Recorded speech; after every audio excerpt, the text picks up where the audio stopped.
शनि के नाम से ही हर व्यक्ति डरने लगता है।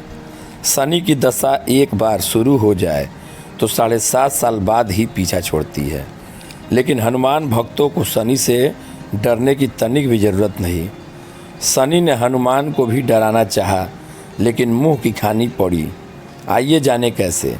महान पराक्रमी हनुमान अमर हैं।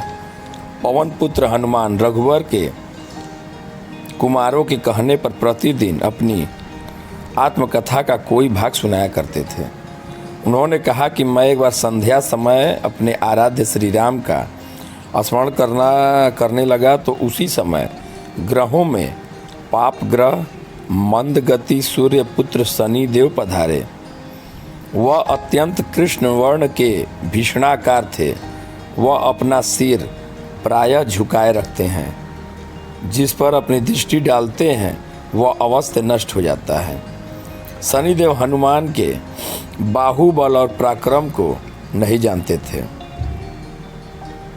हनुमान ने उन्हें लंका में 10 ग्रीव के बंधन से मुक्त किया था। वह हनुमान जी से विनयपूर्वक किंतु कर्कश स्वर में बोले, हनुमान जी, मैं आपको सावधान करने आया हूँ। त्रेता की बात दूसरी थी, अब कलयुग प्रारंभ हो गया है। भगवान वासुदेव ने जिस क्षण अपनी अवतार लीला का समापन किया, उसी क्षण से पृथ्वी पर कली का प्रभुत्व हो गया। यह कलयुग है। इस युग में आपका शरीर दुर्बल और मेरा बहुत बलिष्ठ हो गया है। अब आप पर मेरी 7.5 की दशा प्रभावी हो गई है। मैं आपके शरीर पर आ रहा हूँ। शनि देव ने इस बात का तनिक भी ज्ञान नहीं था कि रघुनाथ के चरणाश्रतों पर काल का प्रभाव नहीं होता। करुणा निधान जिनके हृदय में एक क्षण को भी आ जाते हैं, काल की कला वहाँ सर्वथा निष्प्रभावी हो जाती है।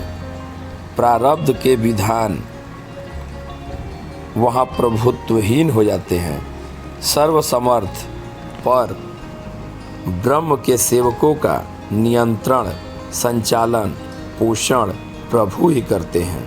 उनके सेवकों की ओर दृष्टि उठाने का साहस कोई सुर असुर करे तो स्वयं अनिष्ट भाजन होता है। शनि देव के अग्रज यमराज श्री प्रभु के भक्त की ओर देखने का साहस नहीं कर पाते।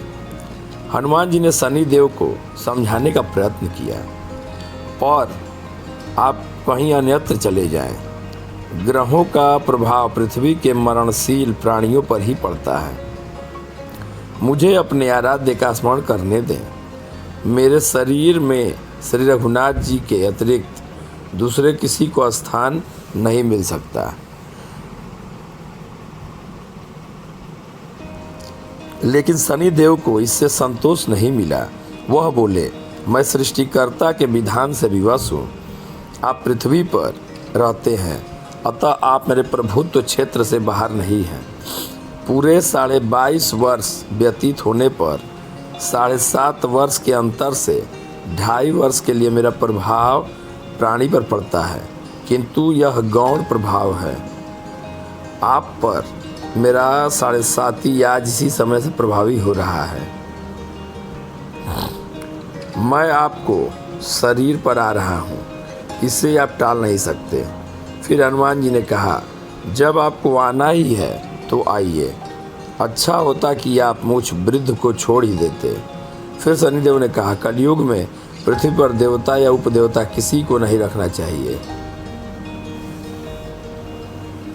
सबको अपना आवास सूक्ष्म लोकों में रखना चाहिए। जो पृथ्वी पर रहेगा वह कलयुग के प्रभाव में रहेगा और उसे मेरी पीड़ा भोगनी होगी। और ग्रहों में मुझे अपने अग्रज यम का कार्य मिला है। मैं मुख्य मारक ग्रह हूँ और मृत्यु के सबसे निकट वृद्ध होते हैं, अतः मैं वृद्धों कैसे छोड़ सकता हूँ। हनुमान जी पूछते हैं, आप मेरे शरीर पर कहाँ बैठने आ रहे हैं। शनिदेव गर्व से कहते हैं, प्राणी के सिर पर। मैं 2.5 वर्ष प्राणी के सिर पर रहकर उसकी बुद्धि विचलित बनाए रखता हूँ। मध्य के 2.5 वर्ष उसके उदर में स्थित रहकर उसके शरीर को अस्वस्थ बनाता हूँ। वह अंतिम 2.5 वर्ष पैरों में रहकर उसे भटकाता हूँ। फिर शनिदेव हनुमान जी के मस्तक पर आकर बैठे। जब हनुमान से हारे शनि तो हनुमान जी के सिर पर खाज हुई। इसे मिटाने के लिए हनुमान जी ने एक बड़ा पर्वत उठाकर सिर पर रख लिया। ऐसा कहते हैं कि हनुमान जी ने शनिदेव चिल्लाते हैं, यह क्या कर रहे हैं आप?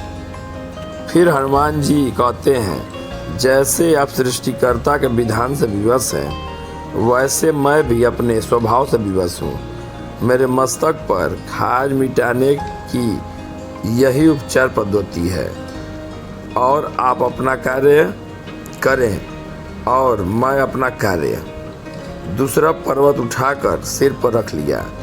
इस पर शनिदेव कहते हैं, आप इन्हें उतारिए, मैं संधि करने को तैयार हूँ।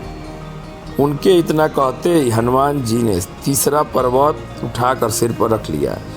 तो शनिदेव चिल्ला कर कहते हैं, मैं अब आपके समीप नहीं आऊँगा। फिर भी हनुमान जी ने नहीं माने और चौथा पर्वत उठाकर सिर पर रख लिया। शनिदेव फिर चिल्लाते हुए कहते हैं, पवन कुमार त्राहिमाम त्राहिमाम।